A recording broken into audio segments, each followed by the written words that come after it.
Hello, today I'm going to be reading The Smartest Giant in Town. I hope you enjoy it. George was a giant, the scruffiest giant in town. He always wore the same pair of old brown sandals and the same old patched up gown. "I wish I wasn't the scruffiest giant in town," he said sadly. There he is. You see there's some smart looking giants over there as well, aren't there? But one day, George noticed a new shop. It was full of smart clothes. So he bought a smart shirt, a smart pair of trousers, a smart belt, a smart stripy tie, some smart socks with diamonds on them, and a pair of smart shiny shoes. "Now I'm the smartest giant in town," he said proudly. George left his old clothes behind in the shop. He was about to go home when he heard a sound. On the pavement stood a giraffe who was sniffing sadly. "What's the matter?" asked George.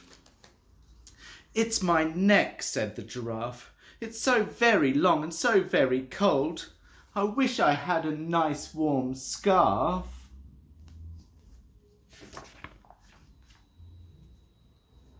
"Cheer up," said George, and he took off his stripy tie. "It didn't match my socks anyway," he said, as he wound it round and round the giraffe's neck. It made a wonderful scarf. "Thank you," said the giraffe. As George strode towards home, he sang to himself, "My tie is a scarf for a cold giraffe, but look me up and down, I'm the smartest giant in town." George came to a river. On a boat stood a goat who was bleating loudly. "What's the matter?" asked George. "It's my sail," said the goat. "It blew away in a storm. I wish I had a strong new sail for my boat." "Cheer up," said George, and he took off his new white shirt. "It kept coming untucked anyway," he said, as he tied it to the mast of the goat's boat. It made a magnificent sail. "Thank you," said the goat. George strode on, singing to himself, "My tie is a scarf for a cold giraffe, my shirt's on a boat as a sail for a goat, but look me up and down, I'm the smartest giant in town." George came to a tiny, ruined house. Beside the house stood a white mouse with lots of baby mice. They were all squeaking. "What's the matter?" asked George. "It's our house," squeaked the mother mouse. "It burned down, and now we have nowhere to live. I wish we had a nice new house."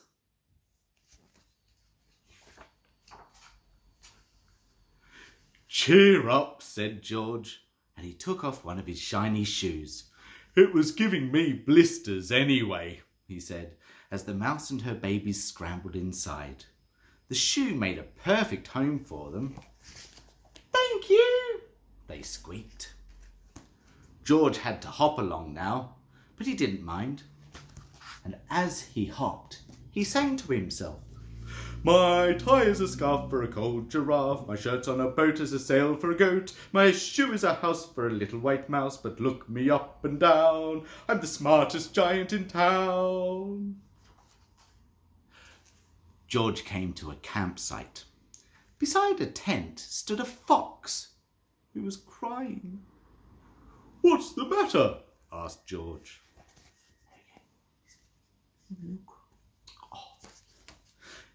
"It's my sleeping bag," said the fox. "I dropped it in a puddle. I wish I had a warm, dry sleeping bag." Cheer up, said George, and he took off one of his socks with diamonds on the sides. It was tickling my toes anyway, he said, and the fox snuggled into it and made a very fine sleeping bag. Oh, thank you, said the fox. George hopped on, singing to himself. My tie is a scarf for a cold giraffe, my shirt's on a boat as a sail for a goat, my shoe is a house for a little white mouse, one of my socks is a bed for a fox, but look me up and down, I'm the smartest giant in town. George came to a squelchy bog. Beside the bog stood a dog who was howling. What's the matter? Asked George. It's this bog, said the dog.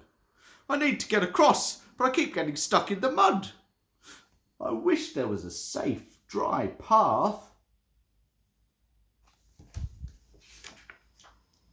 Cheer up, said George, and he took off his smart new belt. It was squashing my tummy anyway, he said, and he laid it down over the bog. It made an excellent path. Oh, thank you, said the dog. The wind started to blow, but George didn't mind.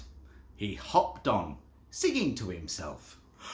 My tie is a scarf for a cold giraffe, my shirt's on a boat as a sail for a goat, my shoe is a house for a little white mouse, one of my socks is a bed for a fox, my belt helped a dog who was crossing a bog. But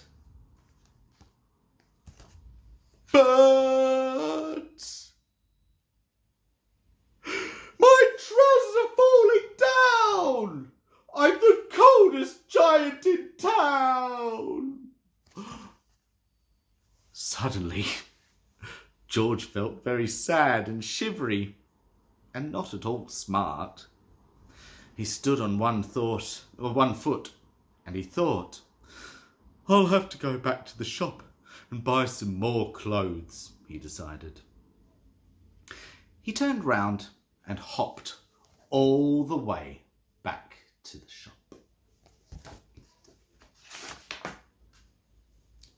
But when he got there,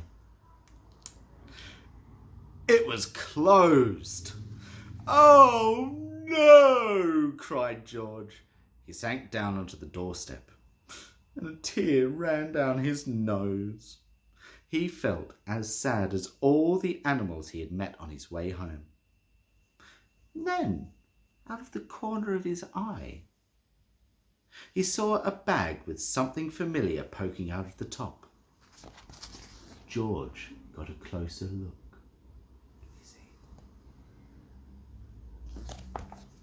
My gown, he yelled. My dear old gown and sandals. George put them on. They felt wonderfully comfortable. I'm the cosiest giant in town, he cried. And he danced back home along the road.